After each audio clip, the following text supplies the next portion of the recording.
Ooh, the coyotes are moving in. I got a good one on, guys. Oh, it's a good one. Good salesman always. Oh my gosh. This is the biggest one I've ever caught out here. Solid fish. Wintertime bassing. We're wintertime bassing right now at night.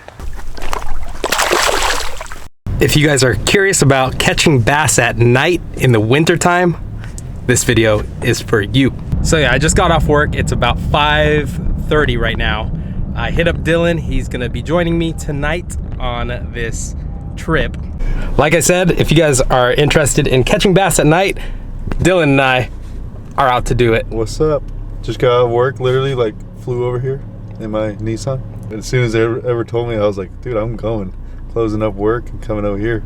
We're in. All right, so just to give you an idea of the conditions, it was about 70 degrees today here in California, so it was weird. And that makes me think that these fish's metabolism is on hyperdrive right now. They know that spring's coming. They know that it's going to be time to spawn.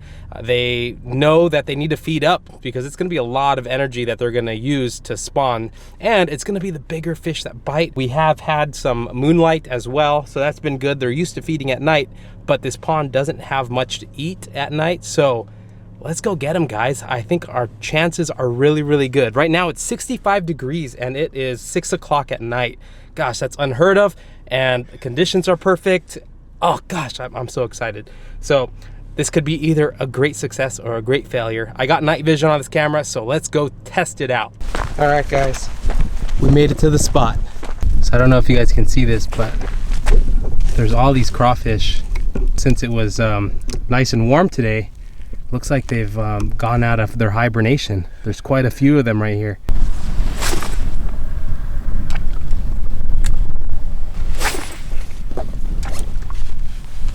The nice thing about this Rage Blade is it puts out vibration, so even if it's at night and visibility isn't the best, they can feel it, they'll sense it, and then they'll be on high alert trying to grab it. So that's the theory, at least. One cast I might just burn it, one cast I'll just let it work slow. Again, it's just trying to figure out a pattern.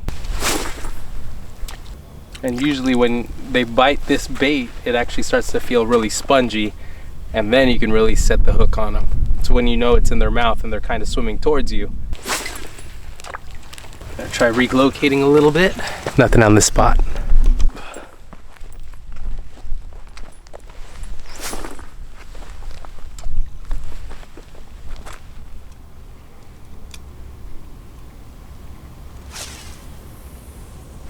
There you go, got one. Yeah, got one. Pretty nice. Oh yeah, he's a nice one, guys. He's a nice one. Shoot, he's big. He's a big one. He's a big one. He's a big one. Oh, it's a toad. He's a big one. He's a big one. Oh yeah, it's a big one. Oh my gosh, it's a big one. Oh. Oh. Oh my gosh. That's a chunk, guys. A football. Again, it's the Rage Blade. I'm going with a black and blue color. Again, what you want to do with any baits is really mimic the sky. You want to make sure that if it's dark outside, throw dark colors. If it's bright, throw white or anything like that, and you get toads like this. I didn't bring a scale, so I don't know. I don't have a weight on it, but look at that. Look at that bad boy right there. Oh yeah, look at that. It's a big fish. All right, we're gonna release her. Freaking awesome. She bit on a constant retrieve, nice and slow. That was the presentation that worked, so that's what we're gonna continue to try to duplicate. We'll get this baby back in the water. There she goes. Not a bad first fish at all, guys. Whew, stay tuned, let's go get some more. Yep, got her on the slow retrieve. That was an awesome fight, guys. That was so good, so good. Sorry, all you guys could do is hear the battle, but she did fight really well. So yeah, guys, when I fan cast, I cast with my right hand, so I like starting on my right side and then moving. I start sweeping to the left. I'll cast out, then the next cast, if I don't catch anything, I'll move 5 degrees, reel it in, then move the next 5 degrees, reel it in, then move the next 5 degrees, then reel it in. That way I make sure that I cover all the area from that one spot that I'm standing on. That's probably the most effective way to fish a pond like this. You're throwing the same thing, right? Yeah, just it's like a green pumpkin. And another thing that I like to do is when I know I'm on the bottom, to try to trace the bottom, I'll actually bring my rod tip down so that I can really swim this thing. I try to swim it about 6 to 10 inches off the bottom. Especially in a pond full of crawfish like that, like this one here, I think that they really like to hang out on the bottom. And they will forage shallow too, because it does make skinny water for the crawfish to go into, and they can't really escape as easy. Like even in the wintertime, I won't not hit the shallower points. Right over there, there's actually a big lamp. So we'll see if light has any effect on where these fish are. All right. This looks actually pretty promising. All right, so far at this spot, I just got one bite, but didn't get him. I don't know if it's because it barely saw it, and by the time it struck, nothing. Could have been that, but it could also be that, you know, they're not really on the prowl right now, and maybe it was just annoyed that that something was swimming by and just swiped at it. I don't know, but he didn't come back for more. Must have felt the hook. But I can't say enough about this bait. It's like a really good search bait, but you can vary the retrieve. You can bring it in fast, you can bring it in slow, you can kill it, make it sit on the bottom, jig it up and down when it's on the bottom just to create some commotion. I mean, it's just probably one of the most versatile baits that there is. And it's especially good when crawfish is a main forage source for these bass. I think in this pond it's the only forage source. I haven't seen a bluegill, I haven't seen a shad, I haven't seen anything else other than crawfish. No crappie, nothing. So we're moving once again. Hopefully we can get another one. So we feel like we worked that area really good. Very thorough. And that's what you want to do. You want to make sure you leave no stone unturned, no area uncasted into. And we spent a good, I don't know, 20 minutes right there. 15-20 minutes just in that one spot. So whatever's down there saw our baits, but didn't bite. So we're gonna move. The wind is pushing this way though, so maybe a lot of the nutrients are on this side. So we'll see if that's another correct theory. So I'm really letting it sit for like a few seconds, and then I start my retrieve, just to make sure I'm tracing the bottom about 10 inches to 6 inches, you know, in that zone. I have a red one too. Yeah, I think I have one. A red one? Yeah. Let's try that. 'Cause I mean, all the crawfish here are red. Yeah. So if you match the hatch, it might be a good call. All right, so here's what we're throwing. I'm throwing the black and blue, but Dylan's gonna bust out with this red one, because these crawfish are bright red still here, even if it's been winter and it's been cold. Yeah, all of them are red. And I was throwing the green pumpkin one, but didn't get any bites yet, so I'm gonna try the red. And I think it's always good to switch up colors just to find out which ones they're like. And the cool thing about the Rage Blade is, you guys have probably seen it in other videos, but the metal, the head, is actually attached to the blade itself, so it gives a little better action than traditional chatterbait. So yeah, I think it's pretty cool. It's a good design. Catch fish, obviously. Dylan's got one. Right next to the shore, right as you said it too. Yeah. I don't think it's not a huge guy.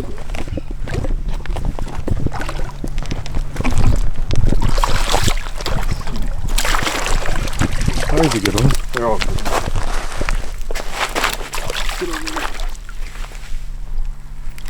Yes. Oh, he's a chunk. Switching colors work, bro. Red one. Thanks for the advice, Edward. Look at that chunk. Oh wow, dude. He was real close, probably a couple feet deep. Shallow water during the winter. Yeah, Kinda like these small bro. ponds. Awesome. Solid nighttime winter bass. When do you do that? Nighttime winter? Never really, huh? No. And when it's in the 50s still and it's been dark for a while, we're not freezing. Yeah. It was 70s during the day, 50s at night. I'll take that during January. Okay, let's get the release. Oh, there he goes. Sweet. Sick, brother. That was probably about 5 yards out or less. Yeah, so I was letting it sit and then jumping it and letting it sit. Yeah. I'm telling you, man, this thing's so versatile. Yeah, you kind of said it perfectly. How you can kind of pretty much do it any part of the water, any action you want it. Yeah, you can burn it on the surface. Jig it. You can work it slow right off the bottom. And this thing's available in 3/8 ounce and then I believe a 1/2 ounce. So yeah, that lighter weight allows you to work it a lot slower. Right now we're throwing the 3/8 ounce. There you go, got one. Got one? Yeah. Good one. It's a good one. It's a good one.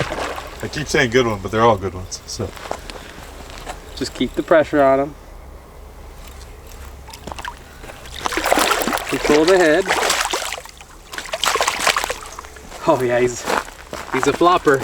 chunk. I was working it so slow. Oh yeah. Look at that, guys. Another chunker. When you catch fish like this, you want to support the belly. Make sure that they have support. You don't crank their jaws. But look how he ate it. Where'd that bait go? So I was working it really slow and I felt him chomp down on it just like that. And I gave it a little bit of time, then I set the hook. I just really wanted to make sure that he got it. So another quality fish in the wintertime at night on a reaction strike trip out. So my little gamble worked today, guys. I was like, this is either gonna be really, really awesome and epic, or it's gonna be a total fail. So I think it's on the awesome, epic It's getting there. part of the scale, yeah. All right, thank you for biting. I appreciate it. So I think with this warmer weather, I think if it continues, we might be in for an early spawn. So that would be actually really cool to see. It'll allow the big ones to come up and really get their territory all dialed in. And an early spawn, I mean, that's just around the corner. So they're feeding up pretty good right now. So what I'm throwing this on is a 6.6 medium heavy, and it's the Lose Speed Spool combo, and it's the American Hero version. And like I said in previous videos, this rod, when you purchase it, this combo, a part of it, the proceeds go to the Wounded Warrior Project. So if you're looking for a nice rod, oh, it's a big one, dude, it's a big one. Oh, if you're looking for a nice rod that can handle big ones, dude, look no further. I'm leaving the link in the description, but I got a good one on, guys. Oh, it's a good one. Good salesman. Oh my gosh. This is the biggest one I've ever caught out here. Oh, shoot. Oh. Ooh.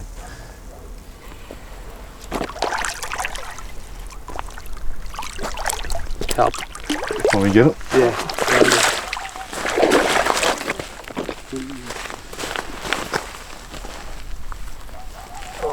Thank you, bro. Thank you, bro. Here, let me see him. Oh, bro. 5. Oh, this is a 5. 5 or 6. The stomach is 5 or huge 6. Oh. Oh. Thanks for your help, brother. No problem. Give you some. Hopefully it gives me some good luck to get a big bro, one. Look at that. And he ate it too. From the same Oh my corner gosh, guys. This is amazing. This has turned epic. It went from pretty good to epic right now. 10-pound test. You could tell as soon as you set the hook. Dude, like when I set the hook, it did not move. Solid fish. Wintertime bassin'. We're wintertime bassin' right now at night. He's like a rectangle. It's just huge, usual shoulders. Yeah, I just pulled out the bait again. This thing's money, worth every penny. Who says you can't catch beasts in the wintertime at night? Look at that thing. It's a tank. Look at that belly. Time to release her.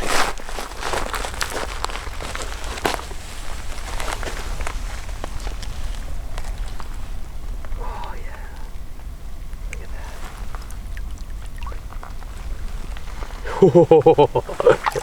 Yes. That's gorgeous. Whew. So yeah, guys, like I said, Lew's Speed Spool, American Hero, 6.6 medium heavy, comes as a combo. I'm pretty sure it's under $100 or around that. I mean, good starting setup, and it's fast. It's like a 7 1-to-1 gear ratio or something like that. It's a fast reel. Good action on this rod with enough backbone to land monsters like that. So what I was doing on that retrieve is I was just going as slow as possible while still being able to feel that vibration. Because when you go as slow as possible, it gives them a chance to really eat it. If you're burning it, they have to strike quick, and sometimes they miss. And bass are kind of lazy, you know? You gotta present it well enough to where they feel like, okay, that energy will be spent well eating that thing.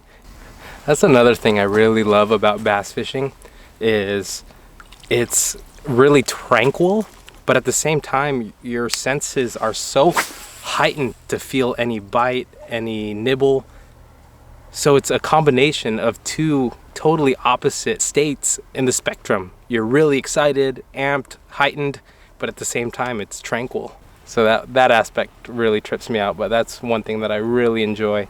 It's just a hyper focus. And then another thing that I haven't shared about what I love about fishing in general is just the fact that this is a sport, this is a hobby, something that you can do until you're really old, and you're never gonna really master it, but you can get really good if you spend a good amount of time on the water. And it's just so rewarding when a plan comes together, or you're able to figure out a good bite. And it takes a lot of time and some studying and learning. It's something that you can really learn about and dig into, again, until you're really old. So it's definitely a fun sport. I mean, there's other sports like it, maybe like golf or bowling, that you can do well into your 60s and 70s. But fishing is definitely one of those for me, and that's why I decided that this is going to be something I really want to focus in on and do. We pretty much covered the whole area of this pond. It's a square shape, so it's pretty easy to cover a lot of ground here. And like Edward was saying earlier, we fan casted. He threw black and blue chatterbait. I was throwing the green pumpkin with no action at all. Then by Edward's recommendation, I switched to the red rage blade, and yeah, got that one fish pretty close in the shore, just jigging it almost like a football jig, just dragging it along the bottom and feeling the vibration. All right, guys, I hope all of that information that I was able to share with you helps you catch some nighttime bass. I'll catch you guys on the next video. Thank you so much for joining. Let me know what you guys think. What do you guys throw at night? Is there a bait that you guys like to use at night that always produces for you? I mean, maybe other than what I'm throwing now or Senko's, but if you do throw this now, then... Oh, I just missed one. I just missed one, guys. Oh, he grabbed it for like a second.